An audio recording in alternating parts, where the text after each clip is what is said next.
Vos hablaste del caso norteamericano, está el caso francés también, y hay un punto en que se cruzan los dos casos justamente, que es el de Strauss-Kahn. Sí. Donde se cruzan los dos casos, Sí. y ahí sí aparece más o menos claro, no está la investigación terminada, entonces uno no puede decirlo seriamente, está más cerca de un complot, privado, público o mixto, no lo sabemos todavía, No lo sabemos. está más cerca de un complot que de la mala suerte, Sí. más allá de las obsesiones personales de Strauss-Kahn. Sí. Digamos, diferenciemos sí. los planos en ese caso. La tradición norteamericana, ¿a vos te parece peligrosa para los propios Estados Unidos, la de meterse en la vida privada? Por supuesto que me parece peligrosa y creo que nosotros no toleramos ese tipo. Ese tipo es producto de una tradición cultural de carácter puritano. Sí. Nosotros no tenemos esa tradición cultural. Nuestra tradición cultural es diferente. La tradición cultural puritana es la que ha sido madre de todos los prohibicionismos en Estados Unidos, con todas las consecuencias que eso ha traído, ¿no? ¿Cuáles, por ejemplo? El alcohol, por ejemplo. Claro, la ley seca. La ley seca, claro, con todas las consecuencias que eso trajo, ¿no? Que en realidad lo que hacía era incrementar el poder de la mafia en algún Claro, momento, pero en y la violencia, ¿no? Sí, por supuesto, Claro. pero en definitiva, ¿qué es lo a qué se debe la ley seca? Es una reafirmación del grupo puritano originario frente a los inmigrantes de tradición irlandesa, griega, italiana, etcétera, que católicos o luteranos traían la tradición de la taberna. Bueno, frente a eso el puritanismo, es decir, para todos los inmigrantes, bueno, la virtud estaría en la moderación, etcétera. Claro. Pero O sea que la ley seca era una forma de discriminación era de una los forma de inmigrantes, reafirmación del grupo originario. que además eran los inmigrantes más pobres, porque eran la camada más nueva que siempre es la más pobre en ese caso. Sí. Ahora que vos decís esto, en el mundo hay algunos, no paralelismos porque eso no existe, pero el que termina con la ley seca es Roosevelt, y lo termina para infundir alegría por un lado en medio de la crisis y hasta para terminar con la violencia y hasta para reactivar la industria. Claro. En medio de la crisis del 33. Y Roosevelt es el que en Estados Unidos, vos me corregirás, en Estados Unidos es el artífice principal no solo del intervencionismo económico y de inyectar dinero en la sociedad. Es el populista norteamericano. Claro, sería un populista, hoy sería considerado eso. Sí.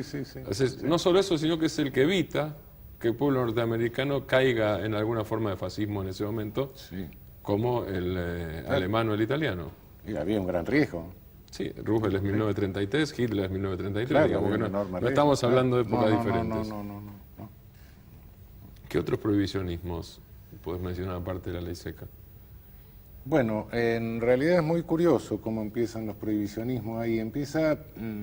Se prohíbe, lo primero que se prohíbe es la marihuana, porque la traían los inmigrantes mexicanos.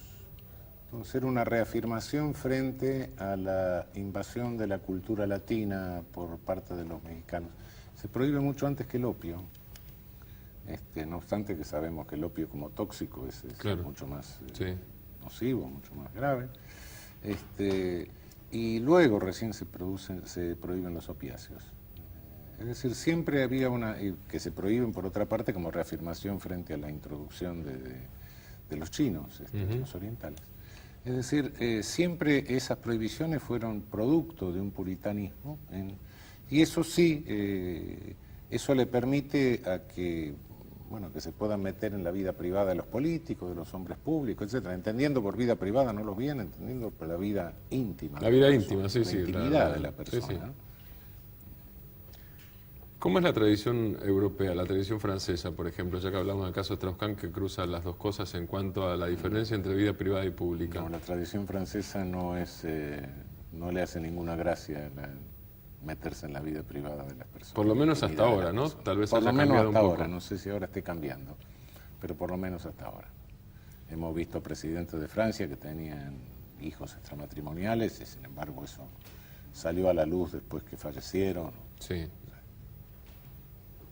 ¿La sociedad francesa es una sociedad en ese sentido menos prohibicionista? Es menos prohibicionista, naturalmente, sí. ¿Una sociedad menos prohibicionista es una sociedad más libre?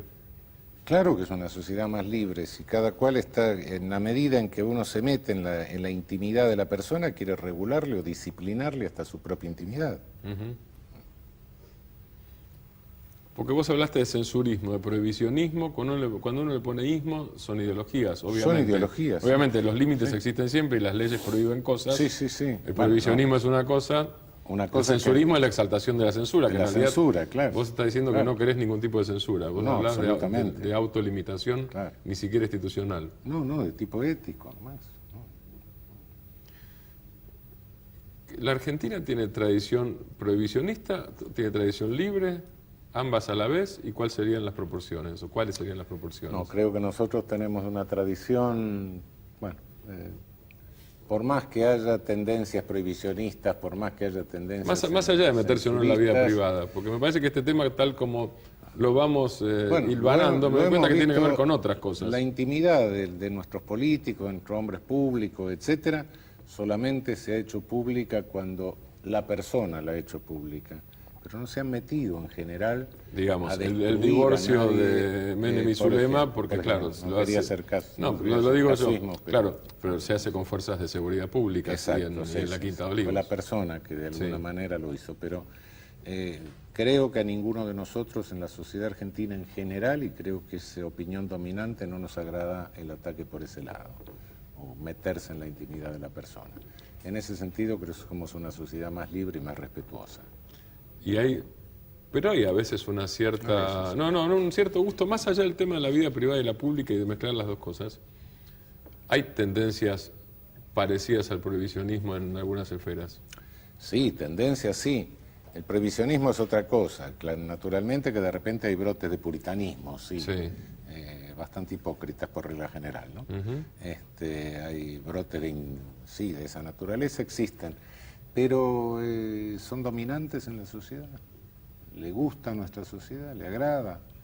Yo tengo la impresión que en general no.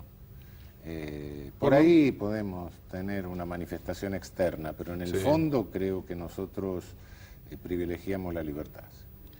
Por lo menos en casi 28 años de democracia, si uno tuviera que hacer un balance, con algunas excepciones lamentables, la última, la del jueves pasado a la madrugada en Jujuy, una masacre con 4 muertos, donde tiene que ver, o tendría que ver, esto corre por mi cuenta, y ni siquiera te hago testigo de esto, una empresa privada, la policía y quizás algún funcionario del gobierno jujeño, no lo sé, pero salvo este tipo de cosas, que me parece a mí son blanco-negro, no son grises, tal vez los 28 años de democracia muestren un avance más hacia la tolerancia y la libertad que hacia la paranoia. Yo diría que en estos 28 años nuestra sociedad ha tenido una dinámica cultural que verdaderamente me asombra. A favor. En un sentido positivo, sí, en un sentido positivo. Vos recibiste estos días comunicaciones, digo, en contra las conocemos, digamos, los que plantean dudas también. Dejemos el insulto al costado, porque este programa no se basa en insulto, esté quien esté como entrevistado. ¿Qué contacto tuviste con las organizaciones jurídicas y con juristas individualmente? De la Argentina y de fuera del país. De la Argentina y de todos. Tengo 300 mails, encontré hace un rato en mi cuenta particular, en el mail oficial cantidades, declaraciones, manifestaciones de apoyo, declaraciones de entidades de toda naturaleza, desde gremiales a jurídicas, en fin. Yo siento mucho, yo no quise provocar esto, pero sí hay una manifestación masiva de apoyo que bueno, me excede. Vos no querés protagonizar una epopeya. No. ¿Qué querés con este tema? Y quisiera que baje el tema, dar las explicaciones a quien las tengo que dar o a quien pida las explicaciones porque no lo ve claro y terminemos la historia. ¿Y seguís en la corte? Sí, no pienso renunciar. Si el amarillismo me hace renunciar, bueno, estaríamos medio perdidos, sería un mal ejemplo, ¿no? Estas son los comentarios desde afuera. En este programa, Raúl, vos explicaste en octubre del año pasado la teoría del chivo expiatorio. Sí. Me gustaría que la expliques de nuevo, tal como la explicaste, y quiero preguntarte si no terminaste siendo una víctima de maniobras que se parecen bastante a la invención del chivo expiatorio. Bueno, No. no, creo que lo quisieron hacer, pero que lo hayan logrado es distinto. El chivo expiatorio es cuando se identifica a alguien como autor de todos los males, Sí. y entonces se cargan todas las culpas en él y finalmente se lo sacrifica. Y la sociedad queda exculpada y la porque sociedad le pone queda- exactamente. afuera, pero pone el como, problema afuera. pero como inmediatamente retorna, tiene el efecto de retornar, de cesar la violencia anterior, entonces a partir de entonces se lo considera sagrado. No, creo que poner todos los males de la sociedad en cabeza mía es un poco difícil. Tengo una capacidad de daño, pero no tan grande, creo. No. En segundo término, ¿Vos decís creo- que tenés una capacidad de daño, quiere decir que la ejercés? todavía no, No. pero puedo llegar a ejercerla, pero, Bien. potencial, dijo. Pero no, creo que simplemente me han tomado como objetivo, como uno de los objetivos, pero no, chivo expiatorio